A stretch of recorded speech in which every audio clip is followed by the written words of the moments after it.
आज के समय में जहां हर कोई सफलता के पीछे दौड़ रहा है, बहुत से लोग गरीबी और आर्थिक संघर्ष में उलझे हुए हैं।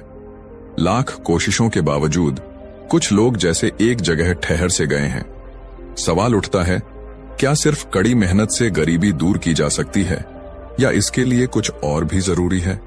असल में गरीबी से बाहर निकलने का रास्ता सिर्फ पैसों की कमी को पूरा करना नहीं है, बल्कि यह हमारी सोच, हमारे नजरिए और सही दिशा में उठाए गए कदमों पर भी निर्भर करता है। आज का इंसान बाहरी दुनिया में बहुत कुछ बदलने की कोशिश करता है, लेकिन असली बदलाव अंदर से शुरू होता है। नमस्कार दोस्तों, स्वागत है आपका आपके अपने चैनल पर। आज की कहानी बेहद विशेष और प्रेरणादायक है, क्योंकि इसमें हम जानेंगे कि कैसे अपनी सोच और दृष्टिकोण में बदलाव लाकर हम गरीबी और संघर्ष से बाहर निकल सकते हैं।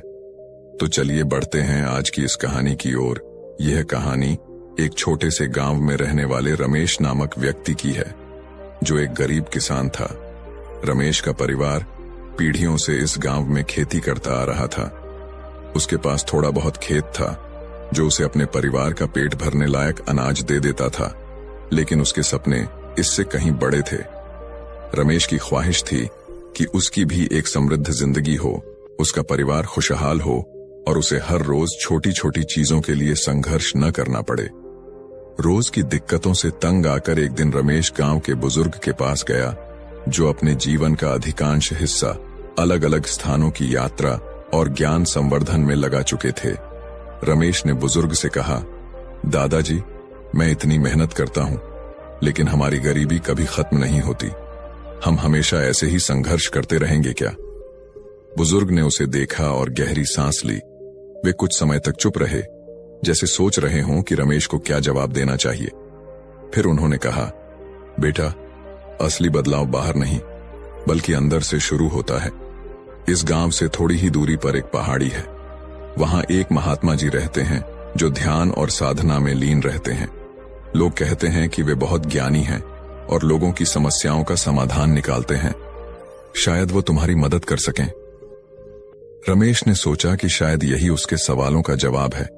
उसने अगले दिन तड़के ही महात्मा जी के दर्शन करने जाने का निश्चय किया। अगली सुबह रमेश जल्दी उठ गया और बिना कुछ खाए पिए पहाड़ी की ओर निकल पड़ा। रास्ता कठिन था और कई जगह पर चढ़ाई भी करनी पड़ी, मगर रमेश के मन में एक उम्मीद थी कि शायद इस बार उसे अपनी गरीबी से छुटकारा पाने का रास्ता मिल जाए। कई घंटों के सफर के बाद वो आखिरकार महात्मा जी की कुटिया तक पहुंच गया। महात्मा जी गुफा के बाहर बैठे ध्यान में मग्न थे। उनके चारों ओर का माहौल शांति से भरा हुआ था। रमेश ने उनके पास जाकर हाथ जोड़कर कहा, प्रणाम महात्मा जी, मेरा नाम रमेश है और मैं गांव का एक गरीब किसान हूं। मैं आपसे अपनी समस्या का समाधान पूछने आया हूं। महात्मा जी ने आंखें खोली और शांत स्वर में बोले, बेटा, बताओ क्या समस्या है? रमेश ने गहरी सांस लेते हुए अपनी पूरी कहानी सुनाई। महात्मा जी, मैं बहुत मेहनत करता हूं, खेतों में दिन रात काम करता हूं, लेकिन फिर भी गरीबी हमारा पीछा नहीं छोड़ती। हर बार जब थोड़ी आमदनी होती है, तब कोई ना कोई समस्या आ जाती है और सारा पैसा खर्च हो जाता है। मुझे समझ में नहीं आता कि मेरी किस्मत इतनी खराब क्यों है। महात्मा जी ने मुस्कुराते हुए कहा, रमेश, किस्मत सिर्फ बहाना है। असली कारण तुम्हारे अंदर की सोच और दृष्टिकोण में छिपा है। क्या तुमने कभी इस बारे में सोचा है कि सिर्फ किस्मत ही तुम्हें गरीब क्यों बनाए रखे? रमेश ने उदास होकर कहा, महात्मा जी, ऐसा नहीं है कि मैं कोशिश नहीं करता। मैंने कई बार खेती के नए तरीके अपनाने की कोशिश की, लेकिन हर बार कुछ न कुछ समस्या आ जाती है। मुझे तो लगता है कि भगवान ने मेरे लिए सिर्फ गरीबी ही लिखी है।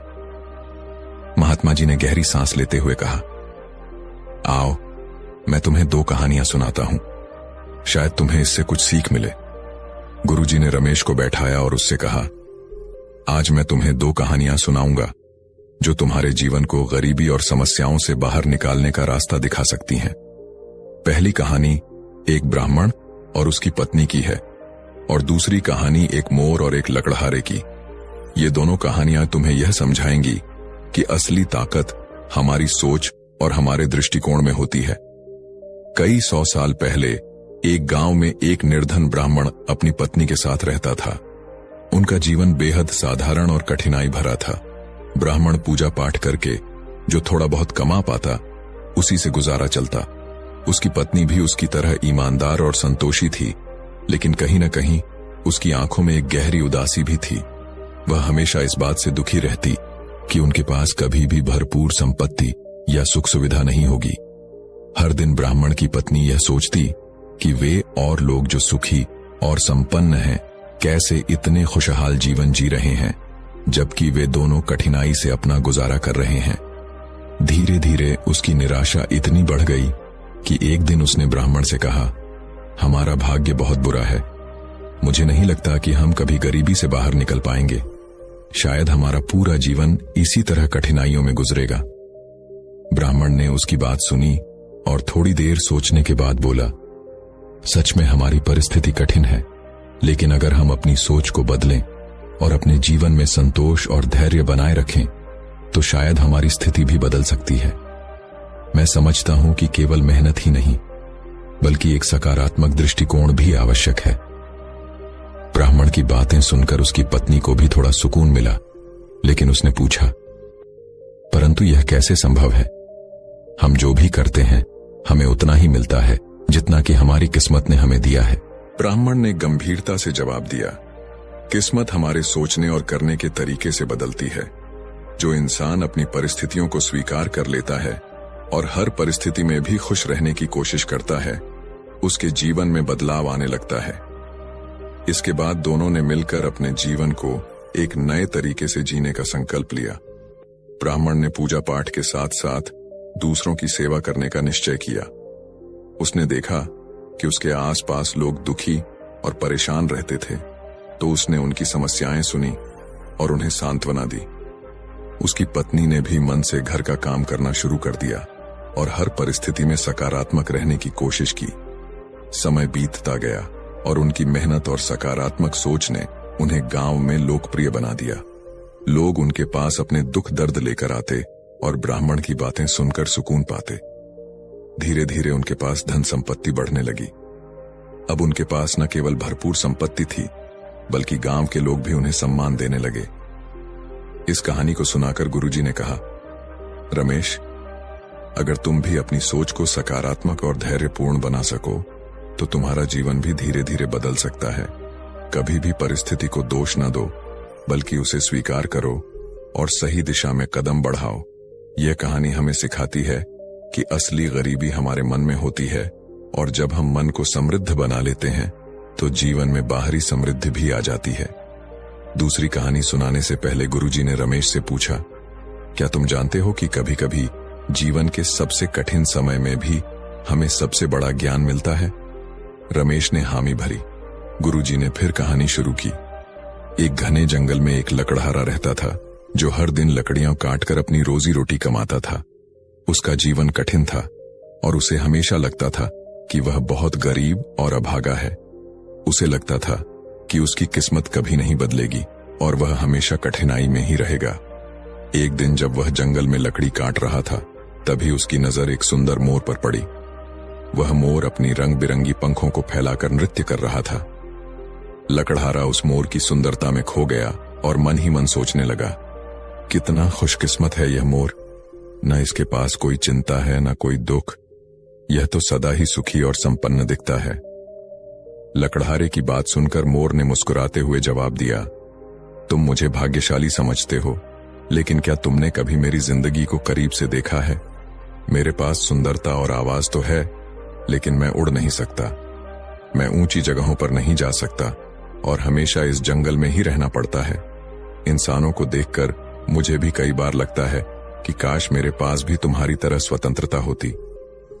लकड़हारे ने चकित होकर पूछा, तुम्हारे पास इतनी सुंदरता और सुख सुविधाएं होते हुए भी तुम दुखी हो सकते हो? मोर ने कहा, हर प्राणी को उसके जीवन में कुछ न कुछ चुनौतियां होती हैं।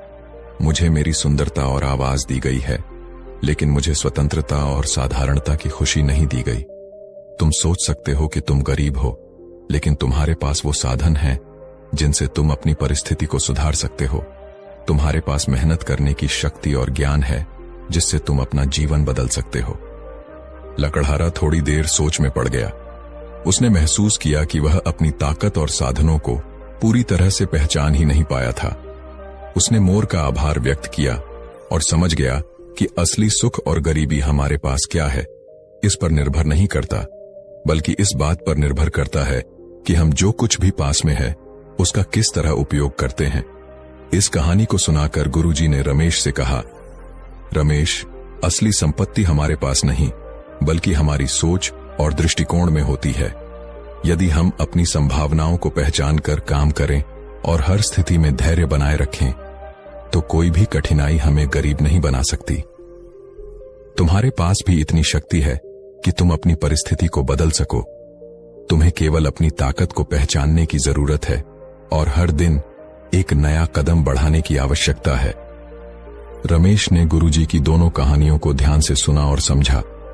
उसने तय किया कि वह अब अपनी सोच को सकारात्मक बनाएगा और हर परिस्थिति में अपने कर्तव्यों को पूरी मेहनत से निभाएगा।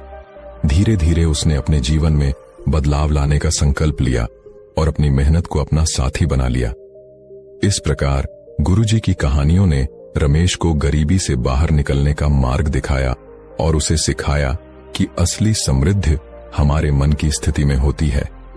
महात्मा जी की बातों ने रमेश के मन में गहरा असर डाला। उसने वापस गांव लौटते ही महात्मा जी के सुझावों पर काम करना शुरू कर दिया। उसने खेती में नई तकनीकें अपनानी शुरू की, अपने खेत को उपजाऊ बनाने के लिए उर्वरकों का सही इस्तेमाल किया। साथ ही उसने अपनी फसल को सीधे बेचने का तरीका अपनाया ताकि उसे ज्यादा मुनाफा हो सके। कुछ महीनों के बाद रमेश ने महसूस किया कि उसकी आमदनी में धीरे धीरे सुधार हो रहा है। उसने अपनी पत्नी से कहा, तुम्हें पता है, महात्मा जी ने सही कहा था, गरीबी सिर्फ बाहर की समस्या नहीं है, बल्कि हमारे सोच और आत्मविश्वास का भी हिस्सा है।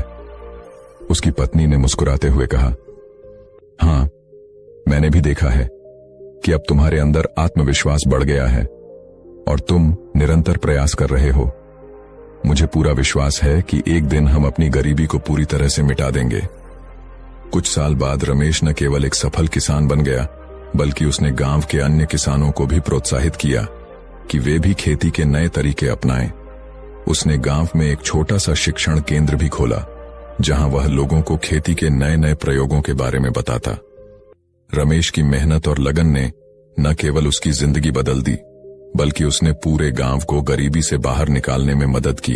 एक दिन महात्मा जी उस गांव में आए और रमेश से मिलने पहुंचे। रमेश ने उनके चरणों में गिरकर कहा, महात्मा जी, आपकी बातें मेरे जीवन का सबसे बड़ा मार्गदर्शन बनी। आपकी वजह से ही आज मैं और मेरे गांव के लोग गरीबी से बाहर निकल पाए हैं। महात्मा जी ने प्रेम से कहा, बेटा, ये सब तुम्हारे कर्मों का फल है। मैंने सिर्फ तुम्हें रास्ता दिखाया था, पर उसे अपनाने का और उस पर चलने का साहस तुम्हारे अंदर था। बस इसी तरह अपने कर्म करते रहो, सफलता अपने आप तुम्हारे कदम चूमेगी। इस कहानी से यही सीख मिलती है कि गरीबी से बाहर निकलने का रास्ता हमारे कर्म, सोच और आत्मविश्वास में छिपा होता है। महात्मा जी की बातें रमेश के जीवन में नई रोशनी की तरह आईं और उसे एक नई दिशा दी। अगर हम निरंतर प्रयास करें, धैर्य बनाए रखें और अपनी सोच को सकारात्मक बनाएं, तो किसी भी